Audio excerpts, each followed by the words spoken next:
Welcome back. Now, close to a month after the new 200 naira, 500 naira, and 1,000 naira banknotes were released, millions of Nigerians are still struggling to have a feel of the new currencies. Across the country, people are finding it extremely difficult today to lay their hands on the new notes. This is despite the central bank's threat to penalize banks that fail to replace the old notes with the new ones in their automated teller machines. That's ATM. In fact, those ATM machines are still dispensing the old notes. Yet, the Apex Bank says the old notes, that's the old Naira notes now, must be completely phased out by January 31st. Amid the rising demand for the new Naira notes, the CBN dismissed speculations over the inadequacy of the new notes in the deposit money banks, saying that banks had enough new notes to circulate across the nation ahead of the January 31st deadline when the old notes will cease to be a legal tender. While the new notes are scarce, some passengers and traders still view the few visible ones with suspicion, while some outrightly reject them, describing them as fake. Meanwhile, the CBN says it has commenced a nationwide enlightenment campaign at major markets, supermarkets, and other public places on the redesigned notes now and cashless policy. Joining me to discuss this now is Economist Dr. Tope Fashua, who joins us from Abuja. Dr. Fashua, thank you very much for your time. Do you think, from what you have seen and observed across the country today, do you think the January 31st deadline that the CBN continues to insist on is feasible for the phasing out of the old Naira notes? Yeah, I think it is feasible. I think a lot of that will depend on the CBN itself, as well as the printing and minting. How quickly can they roll out this new currency so that or currencies as well, so that people can have them.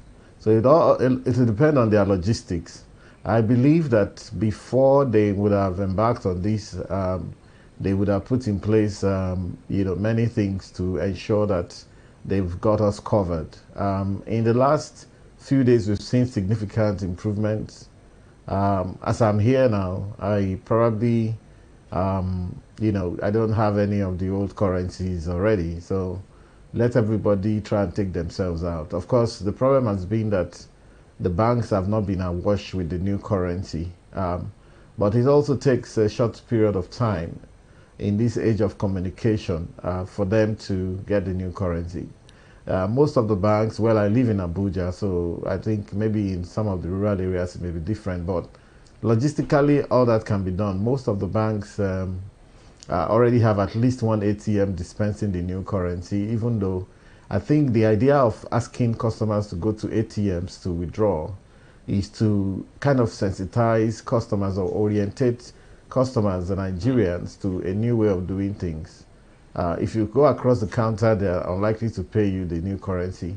They tell you to go to the ATM because subsequently, but then what the challenge now is to drive.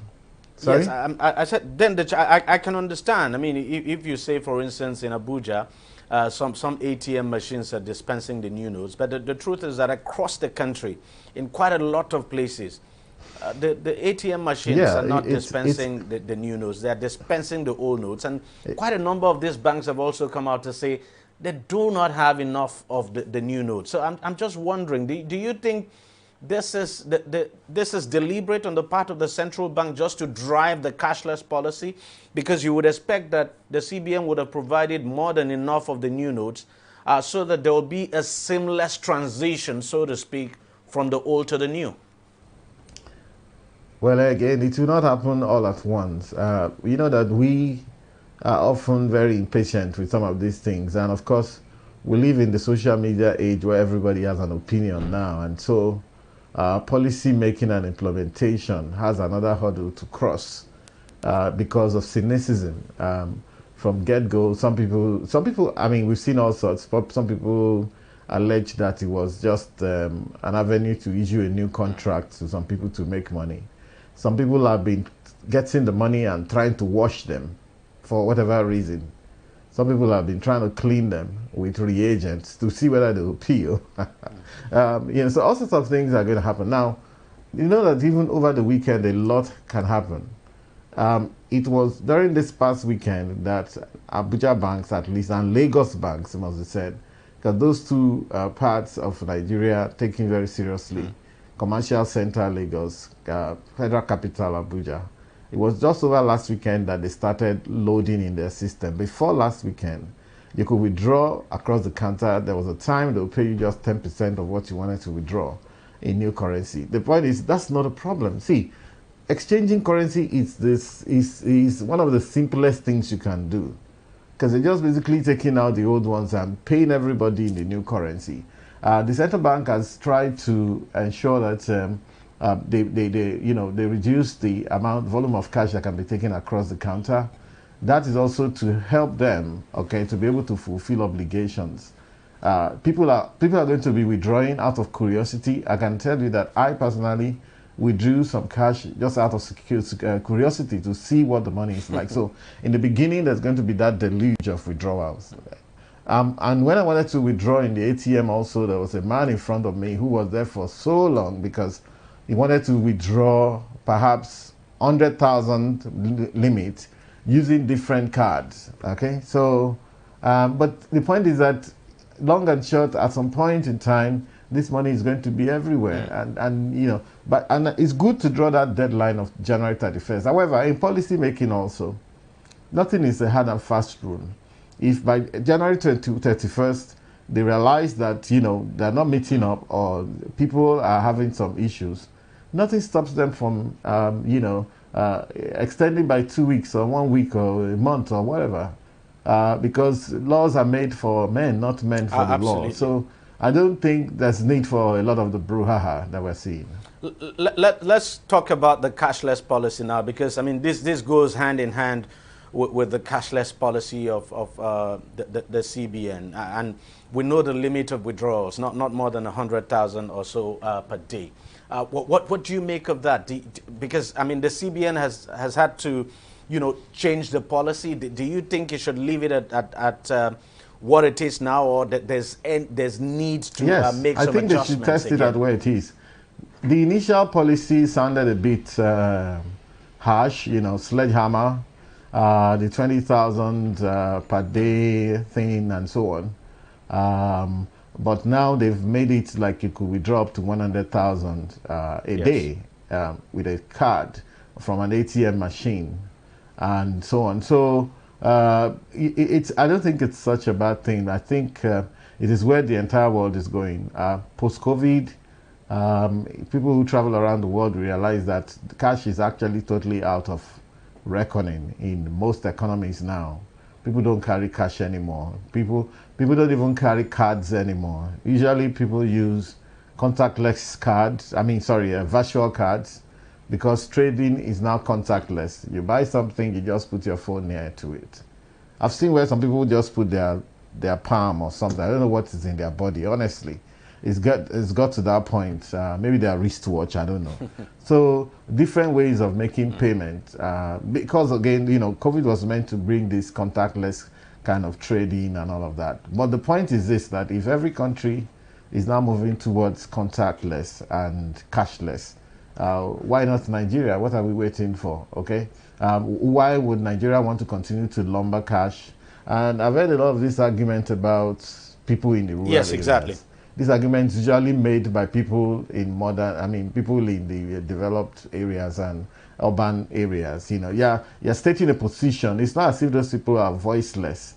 And I think that people are just using that as a crutch to try and prevent a policy. And the point is this, we can have a rural policy if that's the case. But I think that a lot of what we're seeing, usually human beings are resistant to change. And people, I'm sorry, it's as if people have just developed this cynical attitude. Anything coming from government must be bad and must be stopped.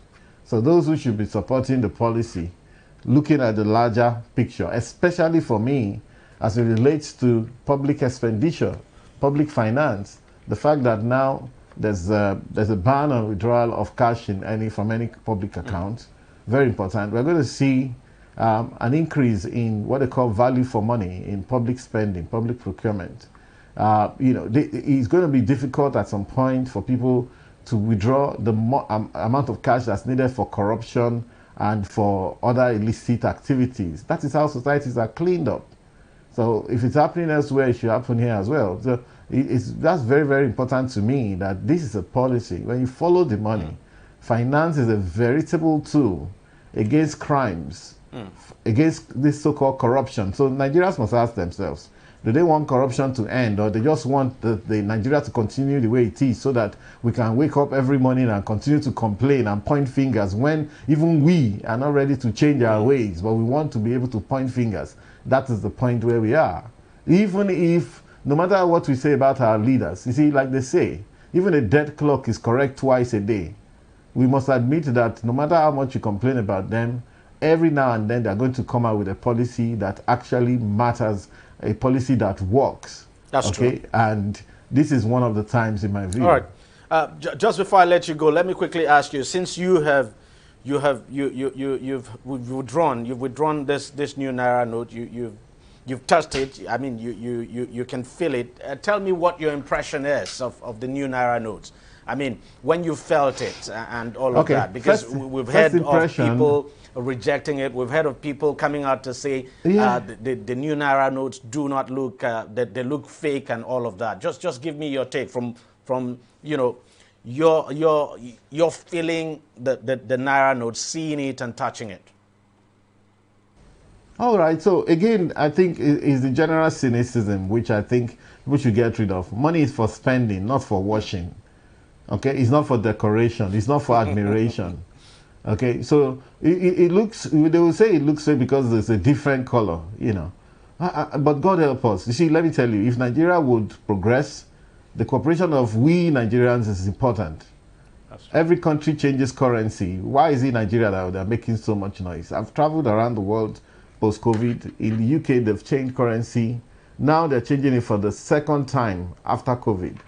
Everything has gone polymer. I wish that this new currency could be polymer as well, which is much more difficult to forge and much more difficult to handle in volume. All right, So that's one. Every currency. Ethiopia has changed currency.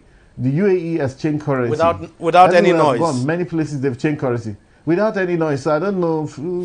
I'm sorry. Sometimes I get a bit exasperated about the attitude that we're putting on. And like, we have so much time to spend over unnecessary things. Now, so it's just a color change, all right? But it's a change all the same.